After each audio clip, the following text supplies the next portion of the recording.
Muito boa tarde, boa noite para todos os senhores e senhoras, todos que estão aqui participando de mais um webinar da AutoInsp.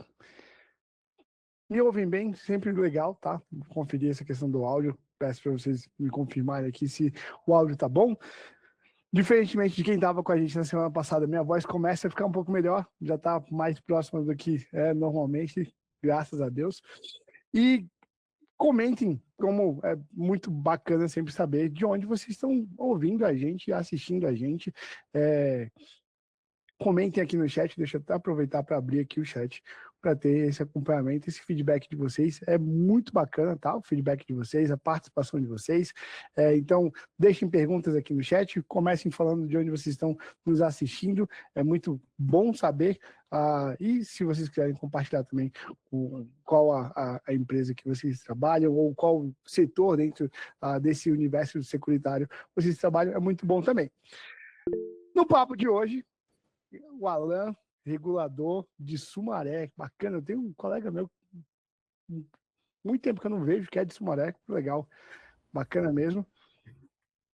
No papo de hoje, não sei se vocês viram, pessoal, o Fernando Scher de Cascavel, Paraná, deve estar frio aí em Cascavel, tá não?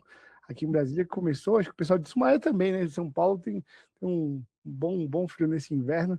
Depois comenta aí, se que frio o Ricardo não tá passando, tá lá em Fortaleza, mas o pessoal de Curitiba também deve estar com um friozinho bom esses últimos dias aí que veio uma frente fria de inverno. Bom, senhoras, como sempre, é um prazer estar aqui com vocês.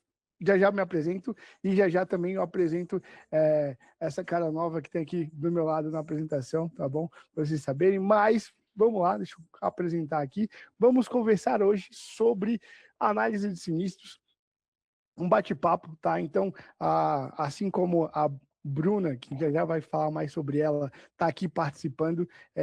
Na verdade, é uma honra para a gente estar recebendo aqui a Bruna, especialista em sinistros, falando com a gente. Ela tem participado, né? Vem participando bastante do nosso webinar. A gente entrou em contato, fez esse convite para ela justamente por conta dessa interação que ela tem tido com a gente, para ela ter um pouco mais de interação com a gente. Então, se você também quer compartilhar um pouco do seu conhecimento, acha que tem algum ponto relevante para compartilhar com todo mundo que está aqui assistindo, comigo principalmente, para eu aprender com você, entre em contato com o Alan, tá? O Alan, só procurar aqui no chat, depois ele vai mandar mensagem, fala com ele, fala assim, Alan, eu quero também participar, que a gente vai entrar em contato com você, vai encontrar um tema, a gente vai conversar bastante, você vai ter a oportunidade, assim como a Bruna teve, de participar e voltar mais vezes, né? Voltar mais vezes, esse aqui é o primeiro de vários, eu espero que vocês gostem.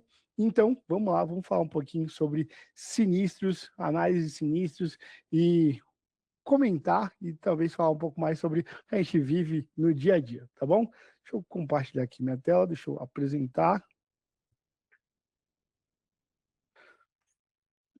Pergunta importante também para vocês colocarem aqui no chat. É o primeiro webinar que vocês estão vendo? Quem está aqui pela primeira vez? É sempre bom saber qual a audiência que está sendo impactada agora, está chegando agora com a gente. E se você está já de vários outros webinários também, é muito bom saber quem está com a gente já tem um tempo acompanhando, nos assistindo. Então comentem aqui se você é o primeiro webinar que você está assistindo ou não, você já assistiu vários outros webinários. Bom, vamos falar, como eu falei, de análise de sinistros, ou investigando além do relato. A ideia de hoje é a gente ter uma conversa bacana para vocês entenderem um pouco do dia a dia de uma análise de sinistro, quantidade, volume, a Bruna vai falar bastante sobre isso. Alguns insights sobre prevenção e detecção de possibilidades de irregularidades, né? E também, claro, auxiliar na tomada de decisão. O Lucas Cavalcante falando que é a primeira vez, que bacana, cara, legal. O Ricardo também, que é a primeira vez. Legal, muito bom ter vocês aqui participando da gente do webinar. Acontece com grande regularidade na quinta-feira, às 18 horas. Tem bastante webinar que a gente já fez com vários assuntos interessantes. Aconselho vocês a procurarem o link. Podem falar com a Alan, podem entrar no grupo do WhatsApp, tem lá os links também. no YouTube e também no nosso LinkedIn, tá? Vocês podem ir lá no nosso LinkedIn, tem o link dos os webinars passados para você acompanhar. Inclusive, não só isso, tá? Tem muito conteúdo bacana, tem muita matéria do ambiente securitário com novidades para vocês ficarem por dentro de tudo que está acontecendo. Bom, esse webinar ele é um oferecimento da AutoInsp, né? Ele só acontece por conta da AutoInsp.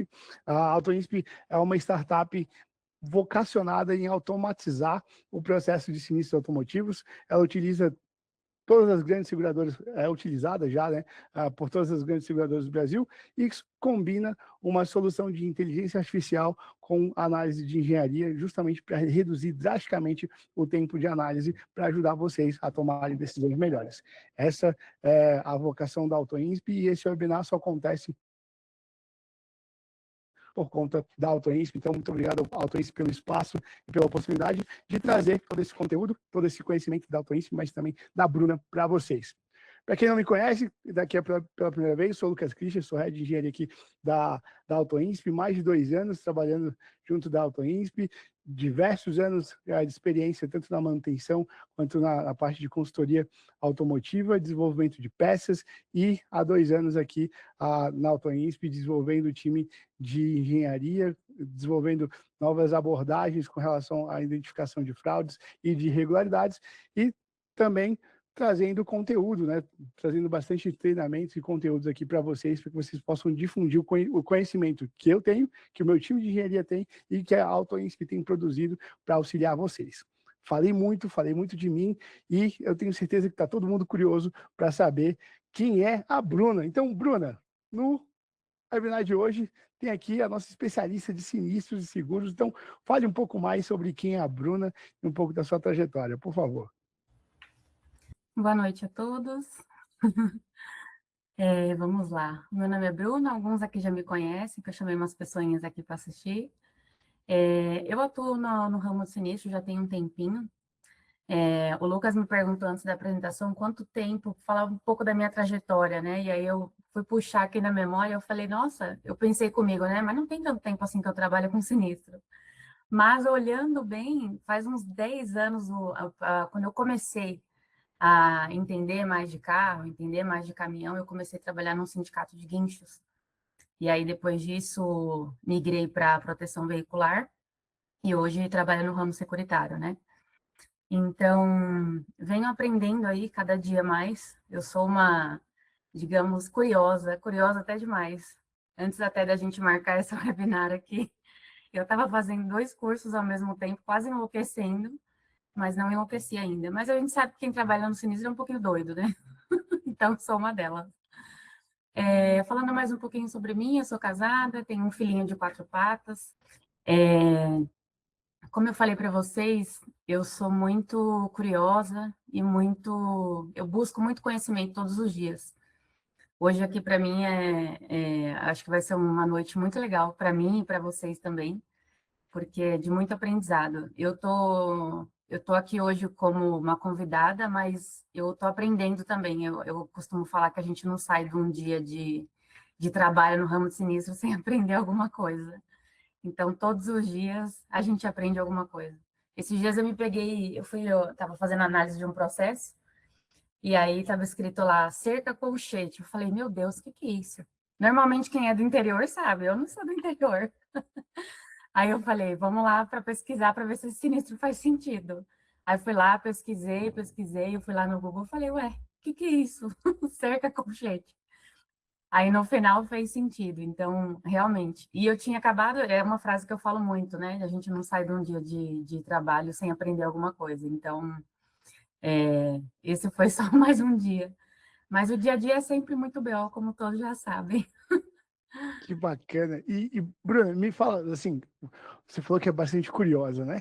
Me fala o quanto ser curioso ajuda na investigação ou no seu dia a dia ali, lidando com os sinistros. Ajuda porque conforme vai passando, quanto mais curioso você conforme o tempo vai passando, você vai tendo o feeling, que normalmente no começo, ninguém tem feeling. E feeling não é uma coisa que você ensina, é uma coisa que o tempo vai te dar. Então, você só consegue ter esse feeling realmente sendo curioso, indo atrás. Por exemplo, às vezes surge problema no dia a dia que você fala, ai meu Deus, não sei como eu vou resolver. Ah, eu vou passar para o outro, deixa que ele resolve. Olha lá, o Anne Tebas. O que é cerca colchete? Pois é, vamos pesquisar no Google. Depois você pesquisa lá para ver o que é, porque eu só aprendi depois desse dia. E olha que eu tenho 37 anos, tá? Eu já vi muita coisa dessa vida. Não sou tão velha, mas já vi muito. Então, Eu, realmente. eu, eu confesso também que saindo desse webinar, eu irei pesquisar o que é uma cerca colchete, que eu também não sei o que é. Pois é. Mais um dia aprendendo. Então, tem coisas que realmente a gente só aprende sendo curioso, indo atrás. Eu costumo falar que a gente é um pouco cientista às vezes, porque... E eu estava falando também, esse tempo atrás, que a gente... Ai, fugiu da cabeça, quer falar? Olha o nervoso aí. É tranquilo. A gente só aprende indo atrás, né? Buscando, indo atrás da informação. E realmente, eu costumo falar, eu lembrei que eu ia falar. A gente primeiro, normalmente, eu no meu caso, né? Eu já entro no processo desconfiando, eu vou confiar depois. Então, eu já entro com a desconfiança. Eu não sei se isso é bom, mas para mim funciona muito. Então, eu entro desconfiando e depois o processo vai fazer eu confiar nele e acreditar no que o que está lá no aviso, né? Bacana. E, Bruna, vamos agora entrar um pouco mais a fundo no dia a dia de sinistros, de análises e do que acontece desses muitos BOs que estamos acostumados, mas às vezes a gente não tem noção de quantos BOs são. Como é que é o seu dia a dia? Qual o volume ali de sinistros que você analisa no dia? Tem um volume muito grande, mais olhando para o mês? Ou como é que é o seu dia? Como é que é o seu dia a dia? O meu dia a dia, normalmente eu começo pelo WhatsApp, né? Para ver as pendências aí, porque eu faço atendimento de peritos também. Então, começo sanando as dúvidas aí dos peritos mesmo, e eu tenho os processos que caem para mim, porque eu faço tratativa apenas de DNC. Para quem não sabe o que é DNC, é dano não causado pelo sinistro. Então, hoje eu estou praticamente focada no DNC. Então, normalmente caem 15, 20 processos por dia, e falando assim, parece que é pouco. Só que para quem entende um pouco mais o DNC ele é muito complexo. Às vezes você tem que ir lá olhar no Car Big Data, ou realmente fazer o total entendimento lá do sinistro para você conseguir entender o que realmente aconteceu ali. E às vezes você chega no final e você não entende, você precisa passar para a companhia e falar, olha, já esgotei todas as possibilidades, o que a gente faz agora? E aí, normalmente, o dia a dia é esse, é tentando sempre chegar no final com o problema resolvido.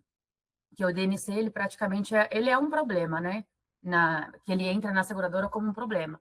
E a gente aqui na ponta, como analista e regulador, a gente tem que tentar resolver e sanar da melhor forma possível. Para a companhia e para o segurado, né? Perfeito. E esse DNC ele entra dentro do orçamento? E como é que chega para você esse DNC? Chega uma suspeita ali da própria seguradora com relação a esse dano ser coberto ou não? Ele já vem a descrição no próprio orçamento ali, o que é coberto ou não, e vai ter esse cheque, essa validação? Como é que funciona isso? A gente faz análise de cobertura, né, quando chega para mim, só que o DNC ele já vem por parte do perito, né? O perito manda para a gente como um DNC, e aí eu vou fazer essa análise interna para ver se realmente eu vou manter o DNC ou não. Então, essa decisão de acatar ou não, ela parte de mim.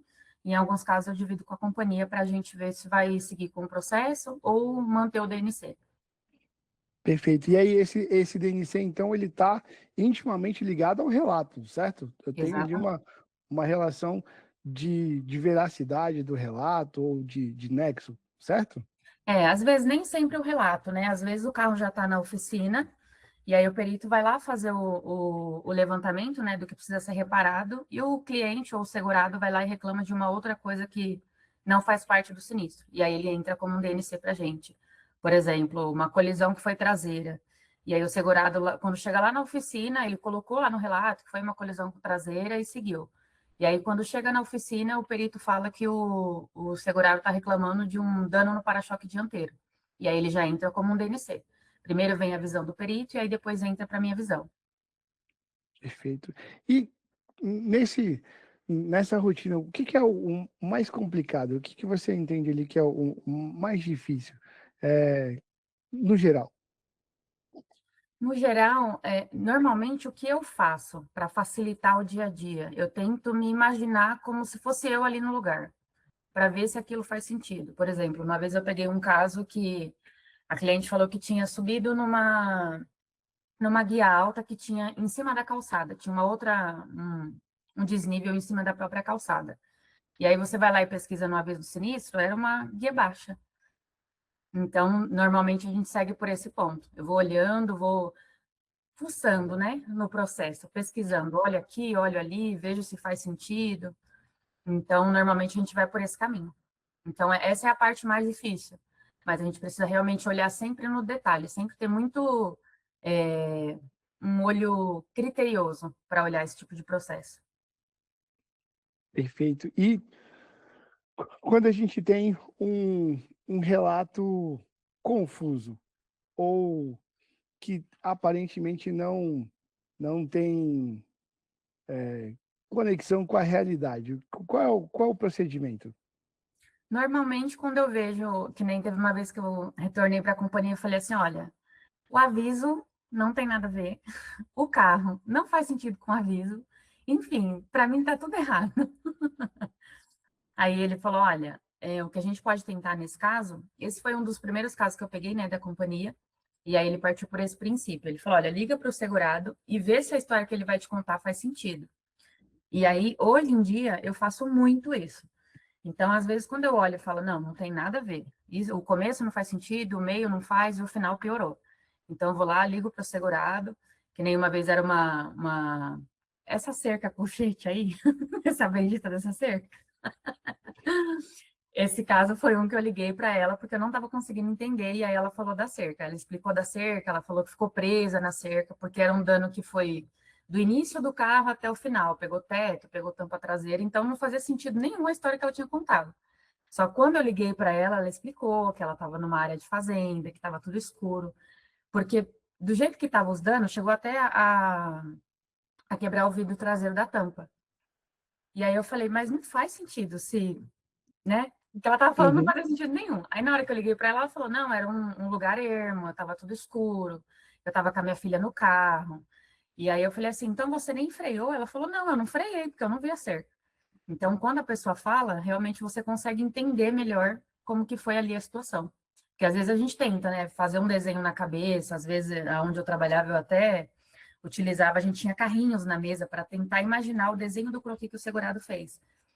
Mas hoje você ligar para o segurado faz uma total diferença no dia a dia para sanar essas questões aí dos DNC.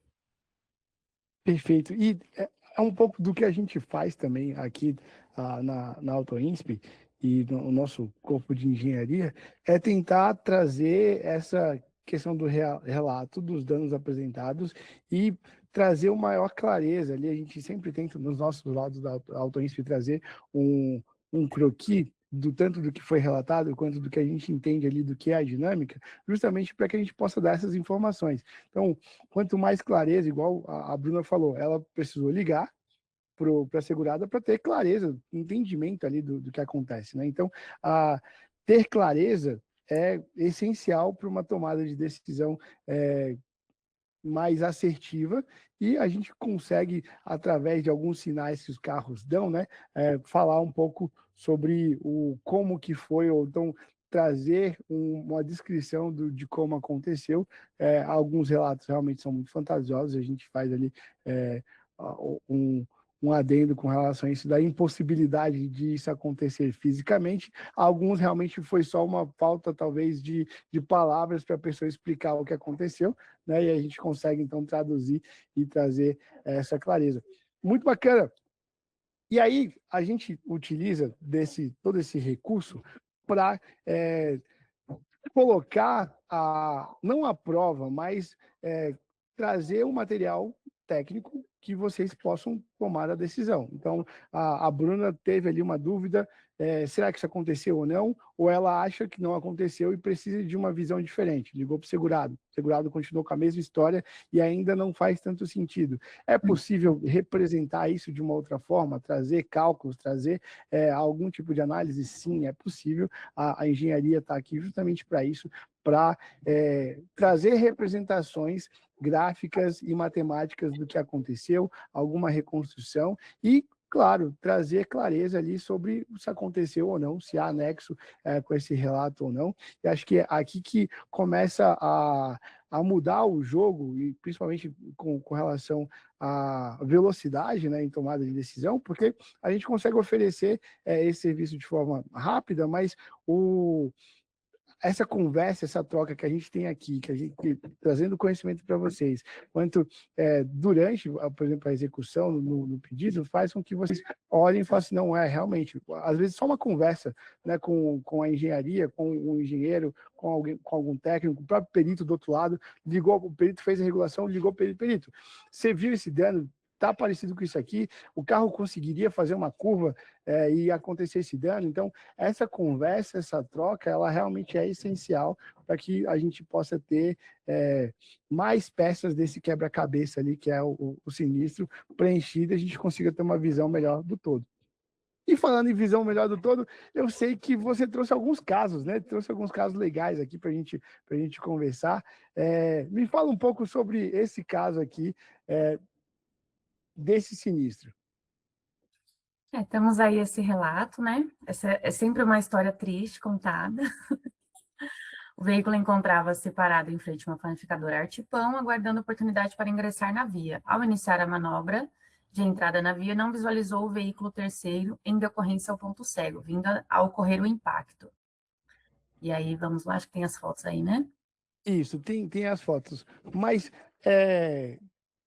o que chamou a atenção, vamos ambientar esse caso, porque o próximo slide ele tem um vídeo, né? Eu já separei o vídeo aqui para a gente entender. Por que esse relato chamou a atenção para você? Que dano foi que apresentou o veículo? O veículo tinha um dano ali no capô dianteiro, uma coisa mínima, muito mínima, e capô, para-lama, para-choque, mas realmente muito mínimo, que não fazia muito sentido com essa história contada. No início, Perfeito, aliás, né, no inicial até fez um pouco de sentido, mas depois nos complementos, não. perfeito. Isso, a gente também, olhando para o caso, discutindo, eu conversei com um engenheiro que analisou esse caso, a impressão realmente é que nada aconteceu, né? Mas vamos ver aqui o vídeo, ver se esse relato faz sentido ou não.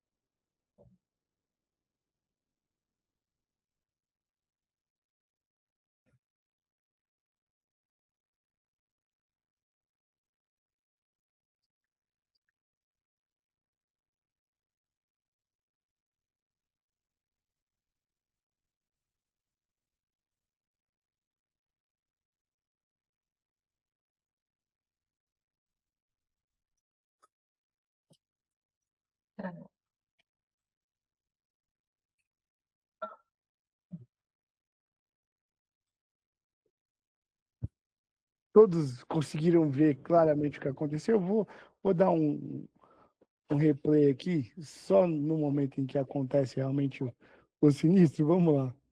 O carro do segurado é esse vermelho, tá, galera? Perfeito, isso mesmo. O carro do segurado é o vermelho. Mutou, Lucas, seu áudio.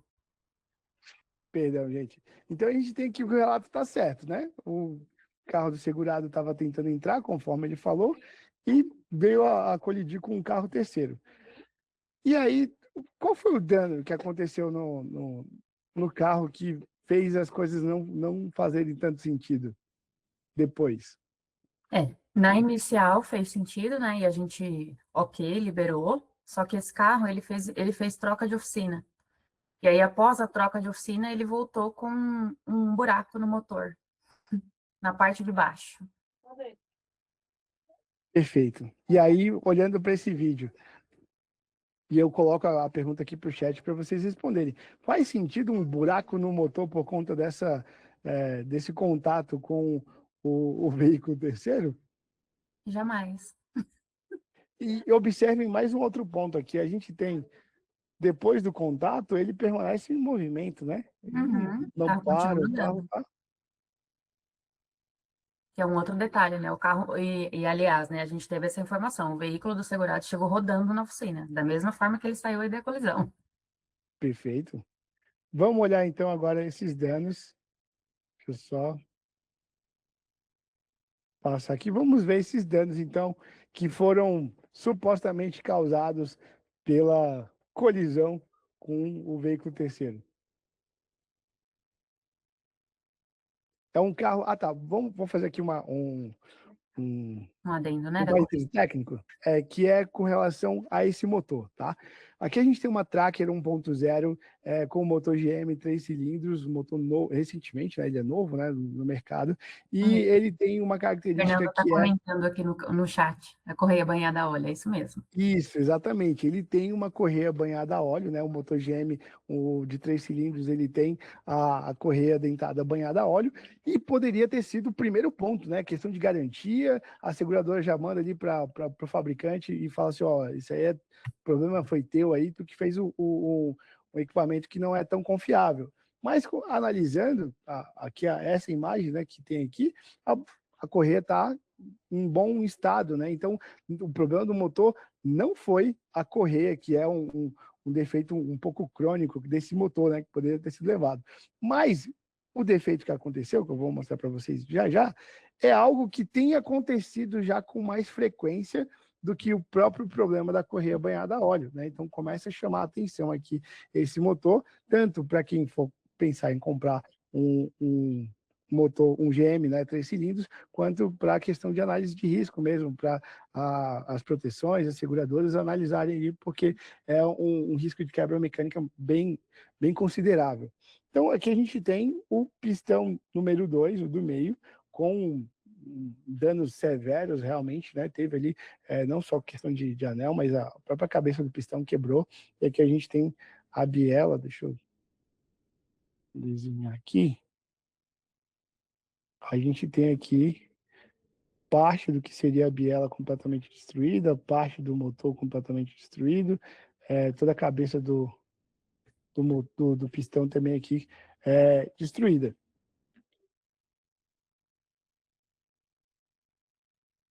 E aí, esse é o resultado.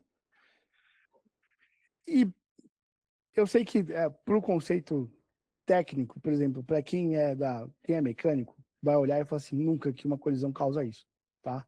E é um pouco óbvio para quem é mecânico, mas para quem não é mecânico, quando você olhar uma situação dessa, não sei nada de carro. Chegando, tem uma semana que eu comecei a trabalhar no universo securitário e eu estou aprendendo agora.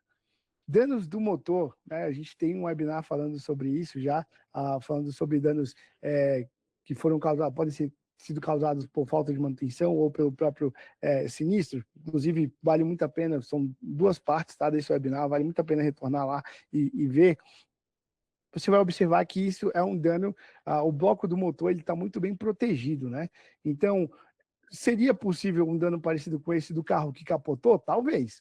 Ali sim, né? Ele capotou, poderia ter pegado alguma peça metálica ali, foi uma árvore que ele bateu, mas a árvore poderia ter gerado algum tipo de dano parecido por conta do capotamento. Mas um carro que sofreu uma colisão leve lateral, não teve nenhum tipo de capotamento, o motor apresentar esse tipo de falha catastrófica num objeto metálico que está muito bem protegido, é um indício muito claro de uma irregularidade. Tem alguma coisa errada aqui, tá? Não está coerente o relato com esse dano. E aí, claro, a engenharia vai olhar para esse dano com um pouco mais de cuidado, identificando que a fratura ela tem uma característica de dentro para fora do motor, né? Não uma característica de fora para dentro. Então, quando a gente olha aqui mais para o detalhe, a gente começa a ver aqui, ó, característica da fratura, que é uma característica de saindo do bloco do motor, né, com esses pedaços aqui mais para fora, caracterizando que o dano, o esforço veio de dentro do motor para fora. Então, quem causou esse dano aqui foi a própria biela. O que é diferente, por exemplo, de um choque que seria de fora para dentro, a gente não teria essas marcas aqui como são apresentadas, né? Elas estariam o inverso, seria exatamente o contrário. E aí a foto por dentro ia mostrar que o dano foi de fora para dentro, né? Então a gente também consegue, tá? A engenharia consegue dizer, poderia ser uma dúvida, né, da própria seguradora, não, mas esse dano foi causado de dentro para fora ou de fora para dentro, né? Então poderia ter sido um relato, por exemplo, veio uma pedra, eu estava andando na rodovia, veio uma pedra e estourou meu motor. Acontece alguns relatos como esse. Aí a gente vai fazer esse tipo de análise da falha. Lucas, só um adendo nesse caso, só completando o que você está falando, só volta essa foto para mim, essa daí. O que me levantou, né, um alerta nesse caso também? Você está falando referente ao dano de dentro para fora. Normalmente, no dia a dia, o que caracteriza também? Se você olhar essas duas hastes que tem, que está mais para fora, elas não estão arranhadas. Então, se fosse de fora para dentro, elas estariam arranhadas, porque elas estão mais para fora. Então, pegaria nelas primeiro para depois pegar a parte de dentro. Então, isso também caracteriza de que foi de dentro para fora. Perfeito, excelente análise. É isso mesmo, Bruna. E tudo isso, vocês. Vamos traçar aqui uma linha do tempo para vocês verem o quão complexo é, né? Chegou um relato de uma colisão teoricamente simples, tem ali algumas marcas no carro que poderia estar verdade, do nada aparece um motor com um buraco, esse buraco a Bruna olhou e falou assim, eita, esse dano aqui não está muito característico de ter sido causado por aquele acidente. Tem aqui marcas de essa parte mais externa não teve contato, e aqui tem muito contato. Então, tem tudo indicando aqui que veio de dentro para fora. O cofre do motor, ele protege muito bem. Pelo impacto externo, não chegou nada dentro do motor. Não tem nexo nenhum. E aí, realmente, é essa a conclusão que o engenheiro responsável desse caso teve, tá? Ele apontou como uma falha catastrófica do sistema de alimentação. A gente tem um excesso de combustível na câmara 2, né, no cilindro 2. Isso faz com que tenha, então, como se fosse um calço hidráulico no cilindro 2, e aí gera a quebra do, do bloco associado a uma falha mecânica. Não tem nenhuma relação, absolutamente nenhuma relação com o sinistro, e o relato faz sentido, a gente viu ali o vídeo corroborando que faz sentido ali esse relato. Apesar de que se alguém falasse para mim que eu estava tentando entrar numa via, veio um carro, bateu em mim e ele capotou, e eu olhasse para os danos Vou voltar aqui só para vocês verem como os danos da Tracker estão muito pequenos.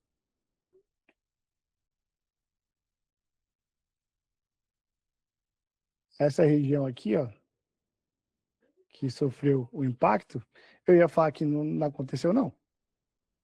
Eu ia falar que não faz o menor sentido esses danos mínimos aqui terem feito um outro carro capotar, né? Se não tivesse o vídeo, eu não ia acreditar também muito, Detalhe, não, né? Eu só esse relato. recebi o aviso, o relato. Eu não sabia que o carro do terceiro havia capotado. Fui saber depois.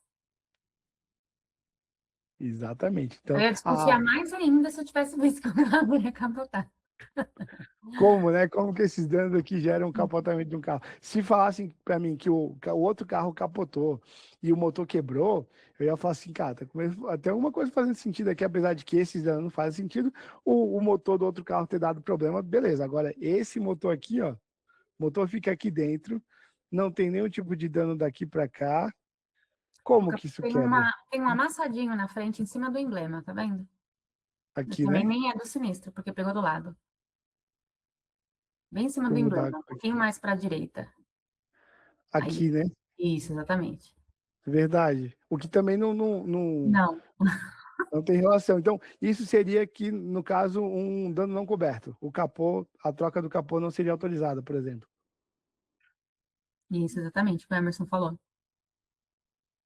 O Emerson está falando aqui que o carro do terceiro capotou porque gerou uma alavanca, né? Porque as rodas estavam girando. E exatamente, foi só por causa disso. Perfeito, Pegou roda com exatamente roda, né? isso. Exatamente. E aí diminui o contato, né, dos dois carros, porque pegou mais contato das rodas. O Ricardo está fazendo Maravilha. boa aqui. Temos mais um caso também, não tem? Uhum. Vamos só ver a Vamos lá, pergunta então. do Ricardo aqui. Perfeito. Vamos voltar aí, Ricardo. Pode ler, Qual Bruna, dano, por favor. Ricardo? Você está perguntando do capô ou do motor?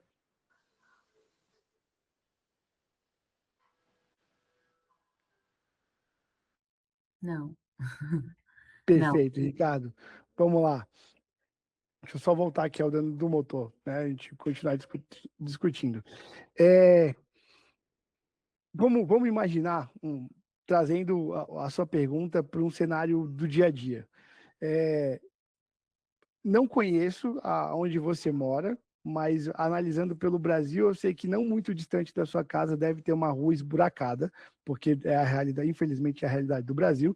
E o chacoalhar desses buracos traria um chacoalhar parecido com o que aconteceu, que a gente viu no vídeo.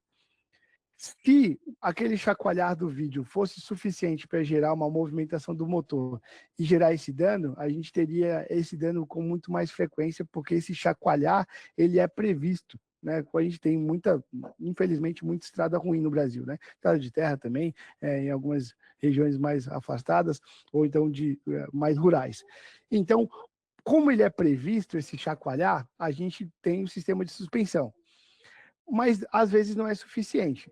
Para melhorar ainda mais esse chacoalhar protegendo o motor, existem dois calços do motor, que são como se fossem borrachas, que eles diminuem o movimento tanto de vibração do motor para o bloco, né, para a carroceria, quanto o contrário, ao movimento da carroceria para o bloco do motor. Dessa forma, a gente consegue ter uma proteção contra esse tipo de chacoalhamento. Então, tudo que está de fora não vem para o motor, e a própria vibração do motor também não vai para a cabine, que alguns carros geram desconforto e tudo mais.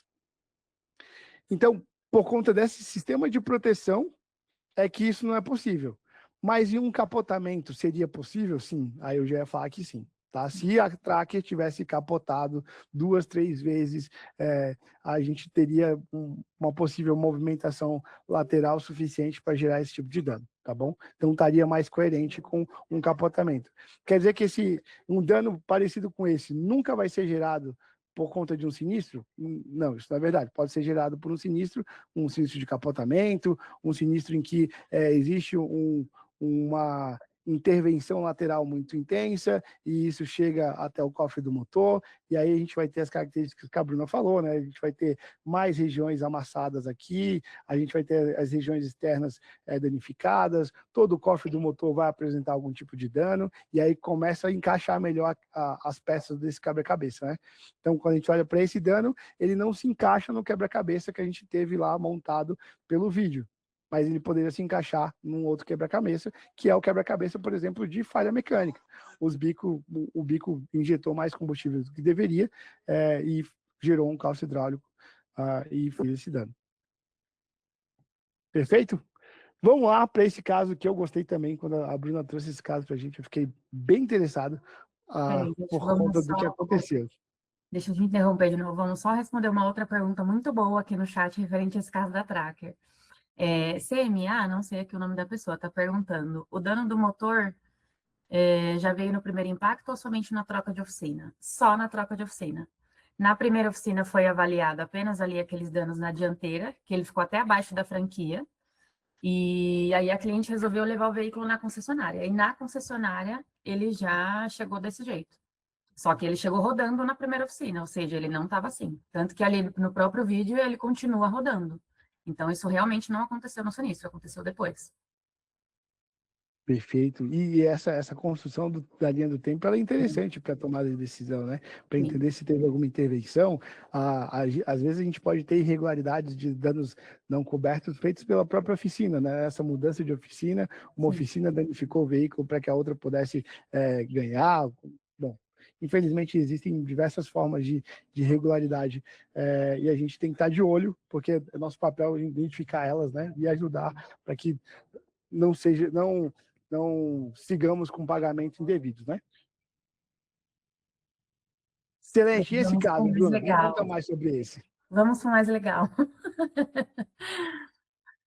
Vamos para o relato, né? Primeiro do segurado. O segurado seguia pela via citada quando não percebeu a existência de um buraco de 5 centímetros e acabou passando por ele e, com o impacto, acionou o airbag. Lembrando que 5 centímetros é muito pouco, galera. Vamos lá. Isso, eu queria refletir um pouquinho só sobre. Vamos montar essa cena. Bruna, montando essa cena, usando a sua experiência, como é que você montaria essa cena? Que buraco que você imagina? Não de 5 centímetros. Vamos começar daí. Um buraco de 5 Perfeito, centímetros não faz sentido. Não faz sentido ter acionado o airbag. A gente sabe que os airbags são, sim, sensíveis, mas normalmente a colisão dianteira, né, não por baixo, que vai acontecer o acionamento do airbag. perfeito. E, É, e aí teria que ser um buraco maior, certo? sim, um buraco Um maior. buraco maior geraria danos pequenos no carro ou gerariam danos maiores? Danos maiores, principalmente esse carro que é câmbio automático, né? Então seria danos maiores, ele ia pegar o câmbio por baixo, ia acontecer várias outras coisas ali por baixo e, e não ia acionar o airbag assim tão fácil.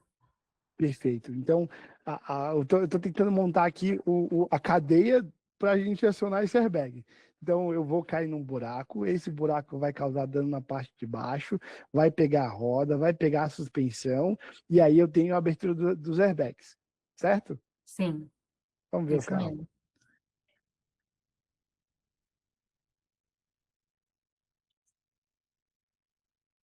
Esse é o carro. É um Esse é o carro. Jaguar e ele não teve danos na suspensão. O Fernando está perguntando aqui, não teve danos na suspensão. E nessa foto a gente também consegue ver que os airbags ali não estão acionados na parte interna do veículo, né? Não tem o airbag ali do motorista, nem do passageiro, nem cortininha, que esse carro normalmente também tem cortininha, também não está acionado. E essa foi as primeiras fotos que a gente recebeu aí desse sinistro. Então, como a gente pode ver, entre aspas, o veículo está inteiro, né? A gente recebeu essa foto também. Aparentemente está tudo certo, tudo no lugar. Seguimos, né? O perito seguiu, fez a liberação. E o processo foi correndo de forma normal, né? E aí temos essa outra foto também. E aí, o que aconteceu aí nesse caso? O airbag que a gente está falando, que ele está relatando aí, não vou lembrar agora, já Hildson. Não vou lembrar agora se é um carro de leilão. Eu acho que é, não lembro agora de cabeça. O que aconteceu nesse caso? Como vocês puderam ver aí nas fotos das iniciais, a gente não recebeu maiores informações. O perito foi lá, fez a vistoria, acatou e seguiu com o processo normalmente. E aí, lá nos complementos, foi solicitado para a gente uma caixa de fusível, que é lá dentro do veículo, lá do lado Eita, foi o nome. É, O próprio habitáculo, né? A caixa isso, fusível? dentro do lado do... Caramba, do volante, fugiu o nome. Lá do lado do volante, então realmente está totalmente fora da área de impacto. Então, essas duas bolsinhas que vocês estão vendo aqui, elas são o airbag, que ele está falando que acionou. Mas nesse caso, esse airbag, esse carro é um Jaguar, né? É um carro já de autoprêmio, considerado autoprêmio. E ele tem esse airbag que ele se chama airbag de pedestre. Então, o que que acontece? Quando ele é acionado, o capô levanta. E aí o capô fica levantado até as bolsas serem ou retiradas do local ou o reparo ser realizado. Então, quer ver? Tem uma outra foto? Volta aí, Lucas. Essa foto. Essa foto a gente não recebeu na inicial, a gente só recebeu depois. Só que o que acontece?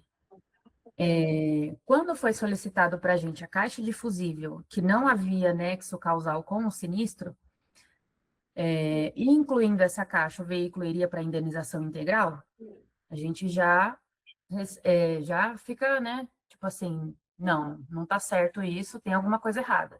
E aí, para esse caso, solicitei um laudo de engenheiro para a companhia e falei: olha, agora, na hora de montar o carro, já foi feito todo o processo e a oficina está alegando de que a caixa de fusível não está funcionando e precisa de troca. E incluindo essa caixa, vai ser indenização integral. Então, a gente precisa de um laudo de engenheiro para detectar. E aí, seguindo esse processo, foi feito o laudo engenheiro ficou constatado de que a caixa realmente não era do sinistro, e a companhia levantou a hipótese de que esse sinistro não ocorreu, por conta do relato. Essa foto que a gente está vendo agora na tela, a gente não recebeu na inicial.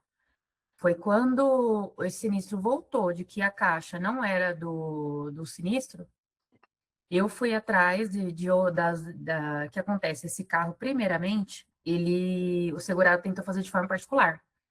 E aí ficou acima da franquia dele, ele falou, não, vou para a seguradora. E aí, quando ele foi para a seguradora, realmente o orçamento ficou a mais, e aí ele seguiu. Só que nessa primeira oficina, volta um pouquinho, Lucas, lá nas primeiras fotos, nessa daí. Nas primeiras oficinas, se vocês olharem nessas fotos, os dois buraquinhos ali do airbag, as bolsas não estão mais lá. Ó, tá vendo? Esse daí já tá fechado, né? Porque ele fez o quê? Tirou as tampinhas para fechar, tirou as bolsas, né? Para conseguir fechar o capô. E aí ele fechou e seguiu. Só que quando foi levantado o complemento da caixa de fusíveis, de fusível, a companhia falou assim: não, esse sinistro não aconteceu. Porque aquela foto do capô levantado a gente não tinha na inicial. E aí foi aquela correria, né? Porque entrando a caixa de fusível, a gente já sabia que ela não ia entrar porque não fazia parte do sinistro. Só que o que já tinha sido pago nesse sinistro, a gente ficou naquela dúvida, porque provavelmente ia gerar um ressarcimento para a companhia. Então, eu fui atrás, falei com a oficina inicial, entrei em contato com várias pessoas para tentar ter mais fotos desse carro. E aí, lá na finalização, consegui com a outra oficina as novas fotos do carro, mostrando as bolsas já acionadas, o capô levantado. Essa foto aí a gente não tinha na inicial. A gente recebeu também, eu consegui um vídeo do guincheiro falando, olha, o capô tá desse jeito aqui, porque eu acho que o guincheiro também nunca tinha visto um caso desse. Ele falou, ó, o capô tá desse jeito aqui, não sei o que é, mas já estou sinalizando, porque não foi eu que fiz isso aqui, não sei o quê.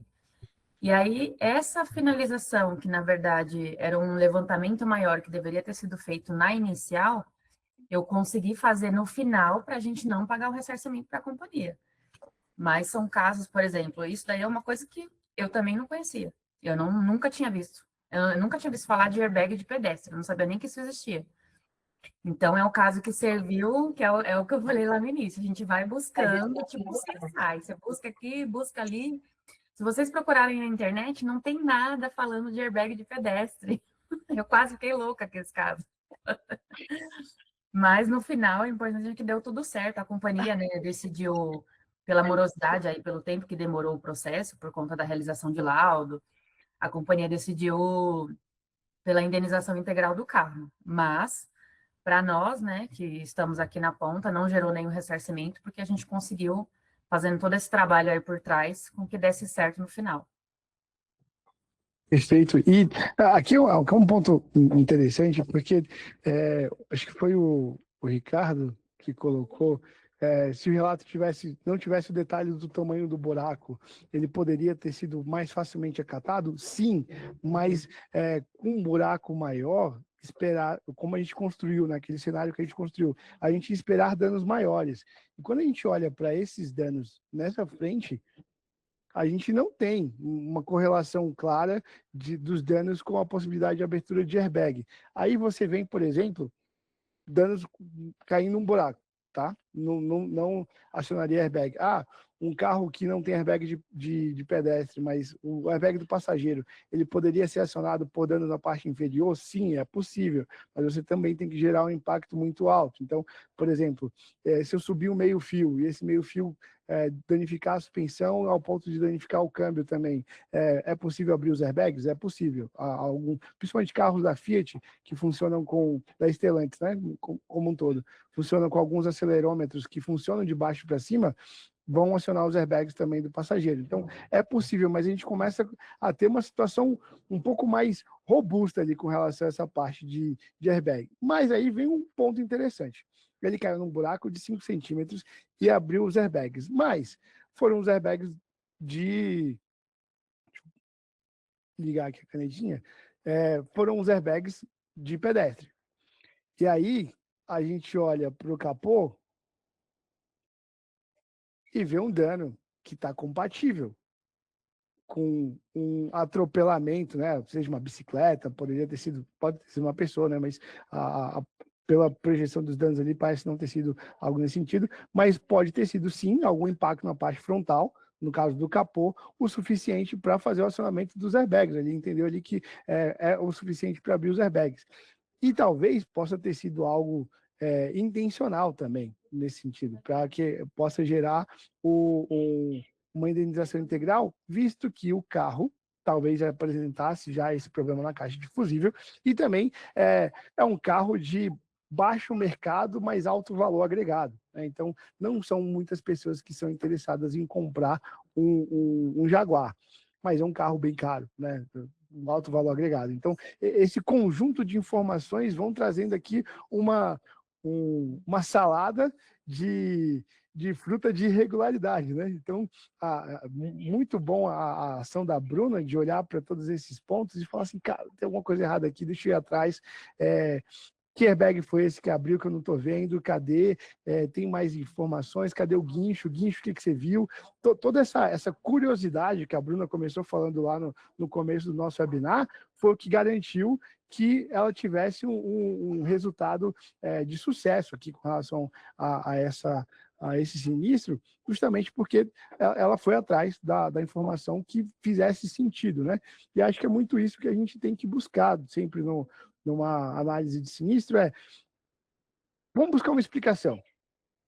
Eu não consigo explicar para a seguradora, por exemplo, o que aconteceu. Então, perito, você consegue me explicar para explicar para a seguradora? Não, perito não consegue. Segurado, você consegue me explicar? Consigo, explicou, fez sentido. Seguradora, fez sentido, está aqui, está tudo certo. Não, segurado explicou, continua sem fazer sentido. Engenharia, AutoInsp, vocês conseguem me ajudar? Ou qualquer outra empresa de engenharia, vocês conseguem me ajudar a explicar o que aconteceu? Consigo, está aqui, explicado. Não, aí está diferente do que a gente viu, está diferente do relato. Não, está igual ao relato. Então, é essa a ideia mesmo, é trazer clareza, mais pecinhas desse quebra-cabeça. Nem sempre a gente tem um vídeo, como teve o caso lá, para trazer todas as peças do quebra-cabeça, mas a gente vai juntando, utilizando todos os conhecimentos e curiosidade para montar isso. Acho que esse é o ponto. Vou guardar desse webinar, se você quiser guardar uma palavra, guarda curiosidade para você ter sucesso aqui no ambiente securitário, seja na engenharia, seja na regulação, seja na análise do sinistro. Curiosidade para você desvendar esse quebra-cabeça, acho que é o ponto-chave.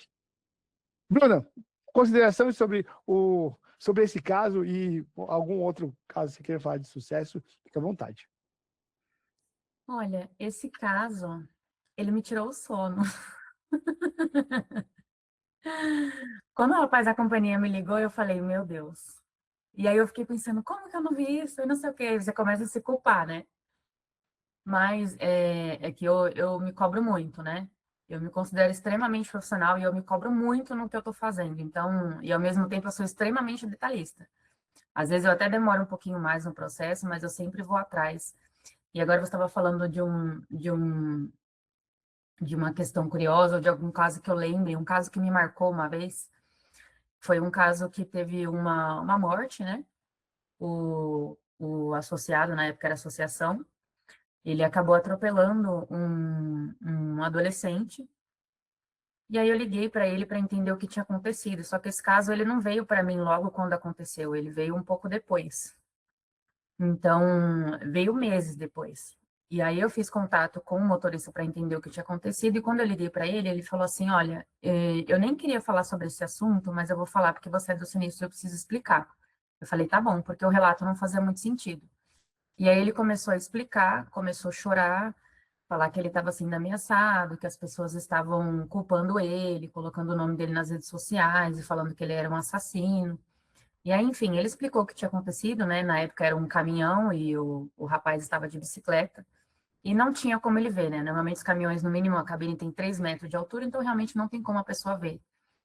Então, às vezes na análise, eu acho que a gente tem que muito se colocar no lugar da pessoa, para você tentar entender. Eu tento me materializar ali no lugar para tentar, por exemplo, no caso dessa tracker aí, tentar entrar no sinistro e pensar, se fosse eu ali, como que seria? Uma vez também peguei um caso Era uma colisão com um motoqueiro e tinha danos ali na dianteira e na lateral traseira. Só que a lateral traseira estava totalmente fora da área de impacto. E aí, quando esse caso veio para mim, tinha alguma peça lá de DNC, e aí esse caso caiu para mim. E aí eu chamei o analista que viu primeiro, eu falei assim para ele, por que que a gente está pagando essa lateral traseira? Por que que ela faz sentido para você? Eu falei, porque para mim não faz, mas explica o que que você pensou na hora que fez sentido para você. Ele falou, eu acho que faz, porque foi um motoqueiro, não sei o quê. Eu falei assim, então tá, vamos pensar como se a gente fosse um motoqueiro. Se a gente bateu ali no paralama dianteiro e no retrovisor e, digamos, na porta dianteira, no máximo ele vai cair em cima do capô ou quebrar o para-brisa dianteiro. Então, o mais próximo que ele vai chegar ali no final é na porta dianteira. Então, a lateral não faz sentido.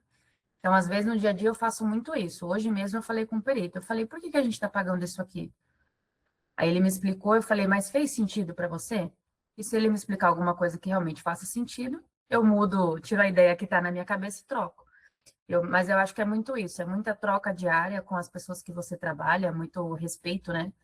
Com quem está do outro lado. Às vezes o perito ele está na rua, ele está nervoso, é muita vistoria para fazer, mas a gente tem que ter muito tato para falar e para tentar sanar o caso da melhor forma possível, né? Então, acho que é isso. Que bacana.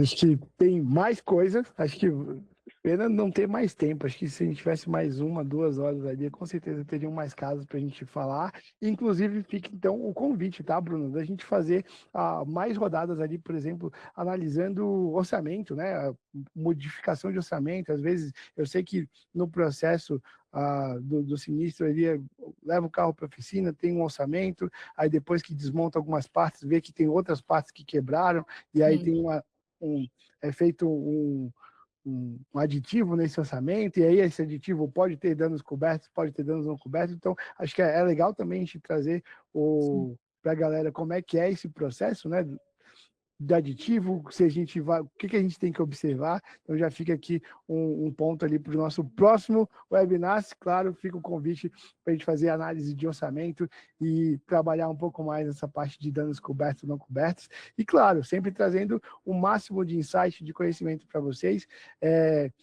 Já agradeço, depois eu volto com a Bruna para ela dar as considerações finais e agradecimentos dela, mas, gente, muito obrigado mesmo pela participação de vocês. Bruna, muito obrigado por aceitar o convite, por estar aqui com a gente participando.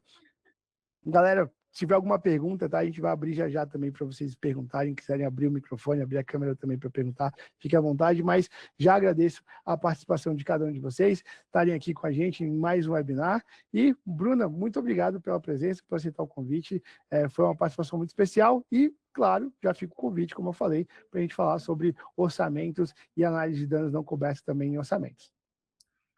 Eu que agradeço. Foi muito bom, adorei, estava muito nervosa.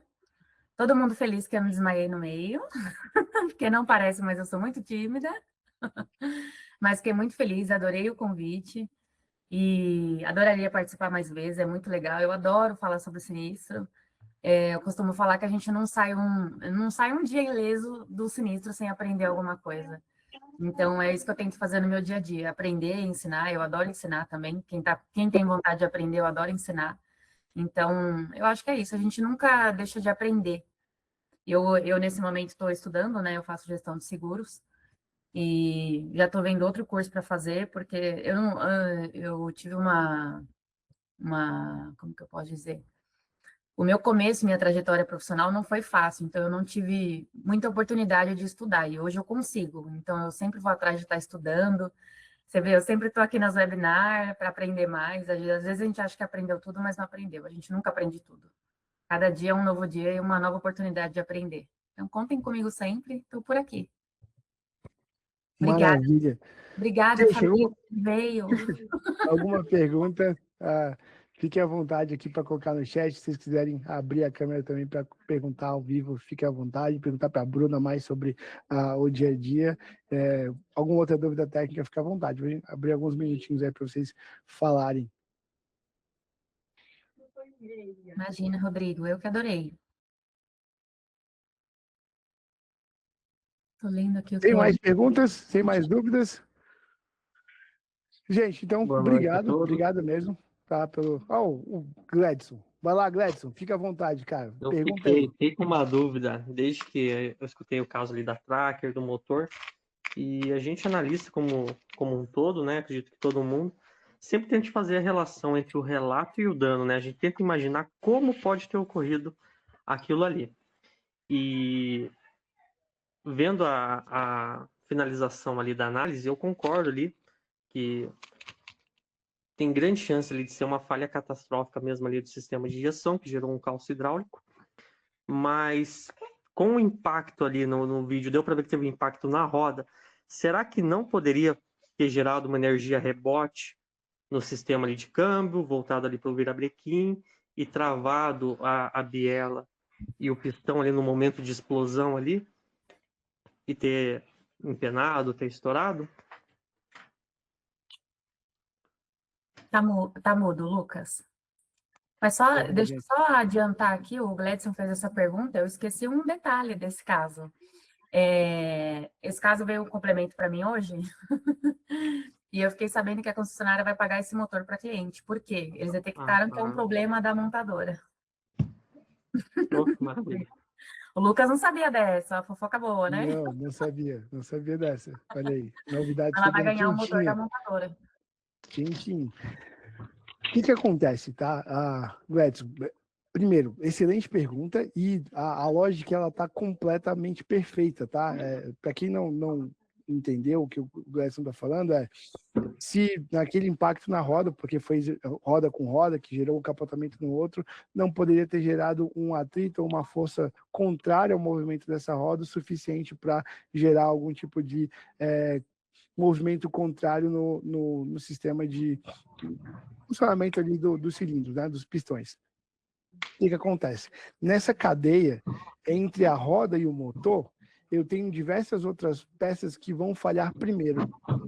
Então, que tem elas funcionam como um sistema de proteção, né? Elas vão tem um paredes, limite, né? Isso, ela tem um limite de esforço menor. Então, eu tenho o meu sistema de transmissão, né, o semi-eixo, com a tulipa e a trizeta que iriam falhar antes, elas iam apresentar folga ou algo nesse sentido. Eu teria o próprio câmbio, como o carro estava em movimento, engatado, as engrenagens do câmbio iriam apresentar algum tipo de desgaste ou corrosão, para aí sim chegar no motor. O motor e o câmbio são as duas partes mais, tirando algumas partes embarcadas, né, do veículo, módulo, esse tipo de coisa. O motor e câmbio, das partes mecânicas, são uma das partes mais caras do motor, do carro. E aí, por ser muito caro, normalmente tem vários sistemas de proteção para evitar que eles sejam danificados por colisões, né, principalmente colisões, que é o que está mais exposto no trânsito. E aí, nesse sentido, eu teria outras coisas que falharam. Por isso que eu não consigo associar. Mas, por exemplo, uma pancada muito forte no sistema de transmissão, né, na própria roda, que estragou o semi-eixo, estragou o câmbio, poderia estragar o motor logo em seguida? Sim, poderia. Então, é um caminho que é plausível, faz sentido esse caminho, só não para essa intensidade de dano. Eu precisaria de um dano mais intenso para que realmente a propagação desse dano chegasse até o motor. Perfeito, Lucas. Gente, a Bruna colocou aqui o LinkedIn dela, tá? Então aproveitem para seguir a Bruna no LinkedIn e aproveitem também para seguir a AutoInsp no LinkedIn, acompanhar todo o que a gente tem produzido. O nosso time de marketing tem produzido bastante coisa, tá? Tem os vídeos do webinar, tem várias matérias que são colocadas no nosso blog, então fiquem por dentro de muita coisa que acontece na AutoInsp e também no ambiente securitário através do nosso LinkedIn. Muito boa a participação de vocês, muito obrigado pela companhia de vocês até às 7h05 e eu vejo vocês numa próxima oportunidade e a Bruna com certeza mais vezes, e fica também um convite para vocês, assim como a Bruna, de participarem. Se vocês tiverem algum tema relevante que queiram conversar com a gente, entre em contato com o Alan, que a gente vai organizar para vocês também participarem e difundirem o conhecimento de vocês aqui através do nosso webinar. Tchau, pessoal. Obrigada pela presença. Boa noite. Boa noite, pessoal. Até mais.